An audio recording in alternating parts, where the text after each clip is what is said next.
Hello. Oh my gosh, guys, I'm so happy right now. Y'all don't even understand. Y'all literally do not understand. Okay, so yesterday, P.S. I Still Love You premiered. And first believe I watched it. So, okay, let me try and compose myself. So I'm here to give a review of what I thought of the movie. So, before we get into this movie and the review and how everything is, I will try and not give away too much of what happens in the movie because I still want people who haven't watched it to be able to watch this review and still come up with their opinion if they're going to watch it or not. However, I will be talking a little bit about the storyline and the characters and new characters that are introduced. And because of that, spoiler alert is in effect. Don't say I didn't warn you. Okay, so if you do not know, To All the Boys PS I Still Love You is the sequel to All the Boys I've Loved Before, and I did mention it in my video of movies to watch out in February. If you haven't seen that, go watch that as well. So let's dive right in and dissect this amazing movie that I just watched. By the way, it's 9 o'clock. Um, the next day after the movie premiered, and I've literally watched it 4 times already. So I think I have an obsession. Okay, let's start with the storyline. Off with the storyline. So, P.S. I Still Love You is the sequel to All the Boys I've Loved Before, if you weren't aware. So, the storyline kicks off where the first movie ended, and Lara Jean and Peter Kavinsky are officially an item, and everything is going well until Lara Jean receives a letter from her crush, who was one of the receivers of a letter in the first movie, whose name is John Ambrose McClaren. And out of that letter, feelings are reignited, love triangles are formed. Um, yeah, there's nothing more to say. That's the storyline without giving away too much. Of course, there's gonna be roller coasters, there's gonna be ups and downs. Not there's gonna be, there is. There is a lot of ups and downs, and um, it's a roller coaster, but it's your normal teenage roller coaster. So yeah. Character development. Character development in a movie is essential. If you watch an entire movie and there's absolutely no character development, especially with the main character or characters, that movie was honestly just a waste of your time. And with this movie, I love the fact that almost everybody has character development, even the little characters like Kitty and Trevor and Chris, they have some evolution, even if it's not as huge as Peter and John Ambrose and Lara Jean. But yeah, there's a lot of character development, especially with Lara Jean, as she is the main character. Everything revolves around her. Um, like there's so much character development, and I love the fact that with every step that she takes and how her character evolves throughout the movie, with her fighting her feelings and going through the motions, with her feelings reigniting for John Ambrose and still having feelings for Noah. I'm so used to calling him Noah Centineo, Peter Kavinsky. You know, you can see all the emotions and you go through the emotions and the feelings with her, and you feel like you're part of the movie and you're intrigued and you just glued onto the screen. And I love that. I love that about character development, where you can go through the emotions with the character and you don't feel like a third wheel or a spectator. I love that. As we all know, this movie is based off a book. And which one's better? Obviously, the book is better. It has more detail, more scenes, a lot of things happen that don't happen in the movie, or they just touch on it a little bit and they don't, what's the word I'm looking for? They don't, like, okay, whew, in the movie, I mean in the book, certain things happen and they play an important role in how the story develops. However, in the movie they just touch a little bit on it and it doesn't play as strong of a role as it does in the book. Does that make sense? So Other than that, it's a good, like, there's only so much you can do in an hour and 40 minutes. So I understand why they cut out a lot of things and why they just touch on certain things and tweak little things. So I'm not mad at it. It's a good adaptation. I'm not gonna lie. It's a good adaptation. I'm not mad at it. I'm not mad. I mean,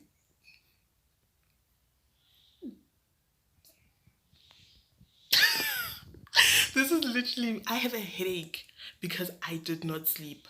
I was binging this movie the whole night last night, and I woke up today. I could not sleep thinking about making this review. I have a headache because of lack of sleep. Oh, okay, let's continue. There are a lot of similarities in the book and the movie. You know, just the storyline itself, they kept it very similar to the book. However, there are a lot of differences. I mean, let's start with John Ambrose McClaren. John Ambrose McClaren is played by Jordan Fisher. I'll get back to that. Played by Jordan Fisher, and like, John Ambrose McClaren does not look like Jordan Fisher in the book. He doesn't even look like the person who played John Ambrose for like 5 seconds in the mid-credit scene of To All the Boys I've Left Before. For example, in the book, John Ambrose McClaren has blonde hair, and neither of these two guys have blonde hair. You know what I mean? But are we mad at it? No. Why? Because it's Jordan Fisher. I love Jordan Fisher. Y'all don't even understand. Okay, so basically, this movie is I mean, this video is a review. However, it's also me just fangirling over the cast because, Okay, let's get back to the review. So, if I try and compare the first movie to this one, which one's better? For me, out of biased opinion, because Jordan Fisher is in this one, I like this one better. But even the book, I like the second book better than the first and the last one. So yeah, but it's a good movie. It's very close. It's very close. It was almost impossible for me to pick between the first and the second movie. However, because of the cast, because we have Ross Butler too. So yeah, second movie is better. I can't even speak because of my excitement, and best believe after I'm done with this video, I will be watching it like 4 more times. Okay, so the soundtrack. Let me not even get started on the soundtrack for this film. Perfection. What? Like, the way the songs just, they evoke the feeling. You can see and tell and feel how the characters are feeling based on the soundtrack. If it's sad, perfect song plays. Happiness, the perfect, like, the soundtrack is amazing. Whoever picked the soundtrack needs a bonus. I found it perfect. Perfect, perfect, perfect. Okay, now let's talk about the characters. Characters. Old characters are back. Peter Kavinsky, Lara Jean, Kitty, they're dead. Lucas, Chris, Genevieve, they're all back. Margot, you see Margot for one scene in the movie. She's also there. As I said, they left Josh out. There are also new characters like Trevor, played by Ross Butler, Stormy, and the major new character, which is John Ambrose McClaren, played by Jordan Fisher. Oh, I can't say that guy's name without smiling. I love Jordan Fisher. If I were to meet Jordan Fisher in real life, I feel like I'd faint. I'd faint. But yeah, so there are new characters, there are old characters. Oh, there's also Miss Rothschild, who is Lara Jean's neighbor. Yeah, she lives across the street. There's also a little something something that goes on between her and their dad, but it's not touched on as much as it is in the book. However, maybe they'll touch on it more in the third book, because the third book is also becoming a movie. Oh, yes. Yes, the trilogy will be coming to a close with the last book becoming a movie. The last book is called Always and Forever Lara Jean, if I remember correctly. Yeah. So yeah, characters, love them.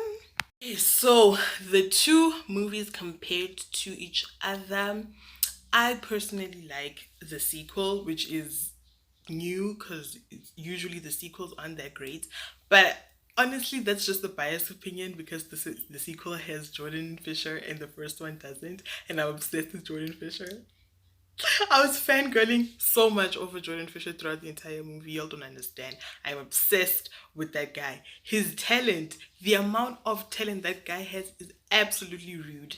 It's rude. How can one person have that much talent? How? I don't understand. I don't it's rude. But anyway, like as I said, the two movies compared to each other, I like the second one. The first one was great. Great, great, great. Perfection. As well as the second one. It was very difficult for me to pick between the two because they are so closely linked. Because, I mean, it's out of a trilogy.